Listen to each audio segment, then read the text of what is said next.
FlexiFuse is a lightweight fusible web used for applique, paper crafts, and all sorts of other quilting and various crafts. Fusible web is used to adhere one medium to another, generally in the field of applique, which is fabric to fabric. We have also used it on wood and metal and even in card making.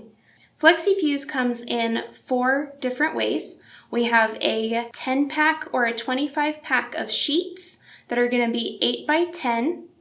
We have a 3-yard roll that's 3 yards by 21 inches. And then we also have a 35-yard shop roll for all of you quilt shops out there. FlexiFuse comes paper backed so that you can trace directly onto it, which is where you're going to trace your templates onto the paper side, making sure the templates are reversed.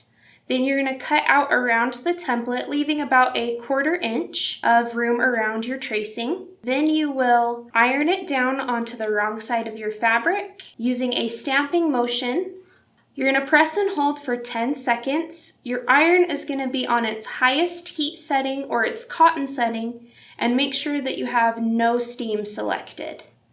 Once you've pressed and held for 10 seconds, you're going to let your FlexiFuse and fabric cool until it's cool to the touch, and then you can cut out along your traced lines, and it is ready to add to your background fabric. Once you have added it to your background fabric, by once again pressing and holding with your iron on those same settings that I mentioned earlier, and for 10 seconds once more, you are going to stitch it down.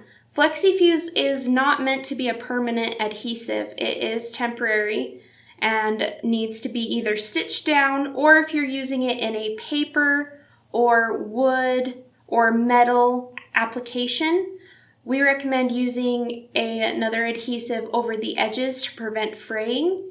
My personal favorite is Mod Podge. To find out more about FlexiFuse or to purchase it for yourself, go to flexifuse.com.